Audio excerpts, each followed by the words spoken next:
வணக்கம் அன்பர்களே. இந்த நாளில் அந்த நாள்.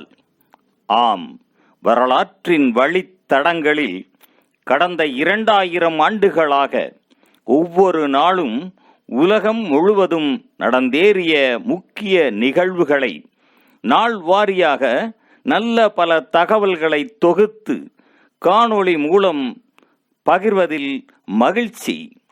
வாருங்கள் அன்பர்களே, இனி வரலாற்றில் இன்று எனும் வாசல்களை திறந்து வலம் வருவோம். வரலாற்றில் இன்று மே 7ஆம் தேதியில் நடந்த முக்கியமான வரலாற்று நிகழ்வுகள். கிபி 351ஆம் ஆண்டில் ரோம் பேரரசின் தளபதி கான்ஸ்டன்டைன் கலாசுவுக்கு எதிராக யூதர்கள் கிளர்ச்சியில் ஈடுபட்டனர். கிபி 558ஆம் ஆண்டில் கான்ஸ்டாண்டினோபிள் நகரில் ஹேகியா சோபியாவின் குவி மாடம் இடிந்து வீழ்ந்தது. 1697ஆம் ஆண்டில் ஸ்வீடனில் ஸ்டாக்ஹோம் நகரின் நடுக்கால பழம்பெரும் அரச மாளிகை தீயில் அழிந்து போனது. 1832ஆம் ஆண்டில் கிரேக்கத்தின் விடுதலை லண்டன் உடன்பாடு மூலம் உறுதிப்படுத்தப்பட்டது. 1840ஆம் ஆண்டில் ஐக்கிய அமெரிக்காவில் மிசிசிப்பியில் பெரும் சூறாவளி தாக்கியதில் 317 பேர் உயிர் இழந்தனர். 1895ஆம் ஆண்டில் ரஷ்ய அறிவியலாளர் அலெக்சாண்டர் பப்போவ் உலகின் முதலாவது வானொலி கருவியை செயின்ட் பீட்டர்ஸ்பர்க் நகரில் அறிமுகப்படுத்தினார். 1915ஆம் ஆண்டில் முதலாம் உலகப் போரின் போது ஜெர்மனியின் U-20 நீர்மூழ்கி கப்பல் பிரித்தானியாவின் லுசித்தானியா என்ற ஆடம்பர கப்பலை தாக்கி மூழ்கடித்ததில் 1198 பேர் கொல்லப்பட்டனர். 1920ஆம் ஆண்டில் போலந்து படைகள் உக்ரைனின் கீவ் நகரை தாக்கி கைப்பற்றினர். இவர்கள் ஒரு மாதத்திற்கு பின்னர் கம்யூனிச செஞ்சேனை படைகளால் வெளியேற்றப்பட்டனர். 1920ஆம் ஆண்டில் சோவியத் ரஷ்யா ஜார்ஜியாவின் விடுதலையை அங்கீகரித்தது. ஆனாலும் 6 மாதத்தின் பின்னர் அது ஜார்ஜியாவை கைப்பற்றியது. 1927ஆம் ஆண்டில் நிகரகுவாவில் உள்நாட்டுப் போர் முடிவுக்கு வந்தது. 1930ஆம் ஆண்டில் 7.1 அளவு நிலநடுக்கம் வடமேற்கு ஈரானையும் தென்கிழக்கு துருக்கியையும் தாக்கியதில் 3000 பேர் வரை உயிர் இழந்தனர்.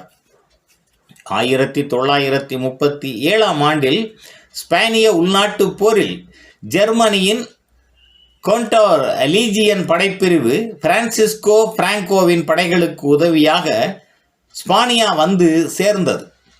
1942ஆம் ஆண்டில் 2ஆம் உலகப் போரில் பவளக்கடல் போரின் போது அமெரிக்க கடற்படையின் வானூர்தி தாங்கி கப்பல் ஒன்று சோகோகோ என்ற ஜப்பானிய கப்பலை தாக்கி மூழ்கடித்தது. 1945ஆம் ஆண்டில் 2ஆம் உலகப் போரில் நாஜி ஜெர்மனியின் இராணுவ தளபதி ஆல்ஃபிரட் யோடில் ஜெர்மனியின் நிபந்தனையற்ற சரணடைதலுக்கு பிரான்சில் கையெழுத்து இட்டார்.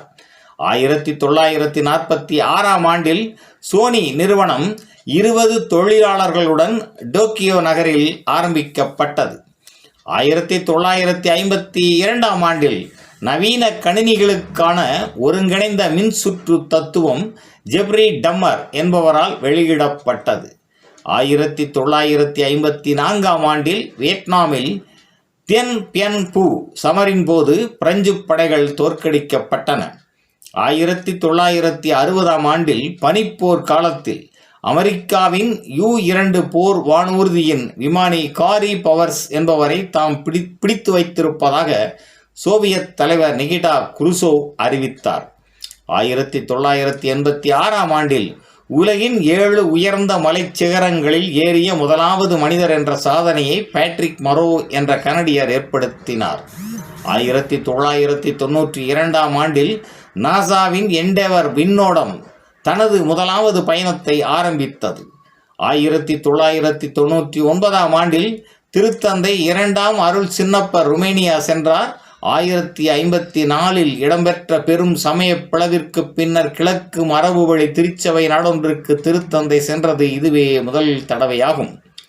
1999ஆம் ஆண்டில் கொசாவா போரில் நேட்டோவின் போர் விமானம் ஒன்று பெல்கிரேட் நகரில் சீன தூதரகம் மீது தவறுதலாக குண்டு வீசியதில் 3 சீனர்கள் கொல்லப்பட்டனர், 20 பேர் காயம் அடைந்தனர். 1999 ஆண்டில் கினி பிசாவு நாட்டின் அரசு தலைவர் ஜோவாவோ பெர்னாடோ வியைரா இராணுவ புரட்சி ஒன்றில் பதவியில் இருந்து அகற்றப்பட்டார். 2000 ஆண்டில் விளாடிமிர் புட்டின் ரஷ்யாவின் அரசு தலைவராக பதவியேற்றார். 2002 ஆண்டில் சீனாவின் விமானம் ஒன்று மஞ்சள் கடலில் வீழ்ந்ததில் 112 பேர் உயிர் இழந்தனர். 2007 ஆண்டில் நாடு கடந்த நிலையில் வாழ்ந்த வங்காளதேச முன்னாள் பிரதமர் ஷேக் ஹசீனா நாடு திரும்பினார். மேலும் மே 7 நாளானது ரஷ்யா, பல்கேரியா நாடுகளில் வான்ஒளி தினமாகவும் கொண்டாடப்படுவது சிறப்பானதாகும். நன்று நண்பர்களே. மற்ற நாட்களுக்கான வரலாற்று நிகழ்வுகளை பிரிதொரு காணொளியில் காண்போம். நன்றி, வணக்கம்.